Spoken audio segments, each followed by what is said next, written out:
Now, the official Suncoast weather with ABC7 meteorologist John Scalzi.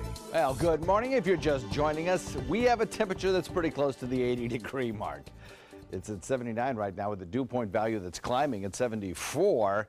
The combination of those two bring us a high relative humidity at 84%. Plus, we have a few fair weather clouds, but nothing in the way of any kind of rainfall to start off your morning. We have calm winds currently. Those winds will shift to the west as we head into the afternoon and a sea breeze begins to form. 77 in Wauchula, Arcadia, Punta Gorda coming in at 77, 76 in Myakka, Lakewood Ranch, Parrish, Bradenton. Closer to the coast, it is indeed a little bit warmer with 79 degrees in Sarasota, Inglewood, Venice coming in at 78 and 80 degrees at Longboat Key. So across the Florida Peninsula, we have this big ridge of high pressure that sits out in the Gulf waters. It noses back in across the center part of the state of Florida and expands into a big ridge of high pressure out in the Atlantic. That is a fixture that we are becoming very familiar with here on the Suncoast. It really hasn't changed a whole lot in about 7 days. What has changed is that we have gotten a little bit of lower mid-level dry air work its way into the forecast, and that's really just shut off the Florida summertime rain machine. And so we won't see much in the way of rainfall to cool things off this afternoon. But at the surface, the low-level moisture is still high enough, and that will bring us certainly some uncomfortable kind of sticky conditions during the afternoon.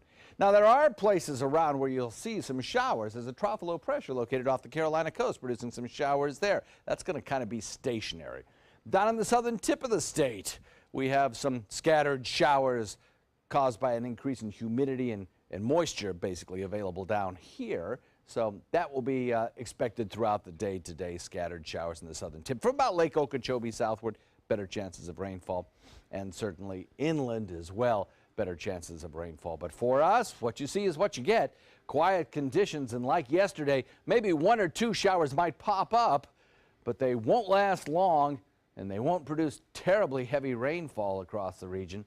Not much in the way of a thunderstorm chance either. Low pressure kind of ripples along a stalled frontal boundary to the north of us.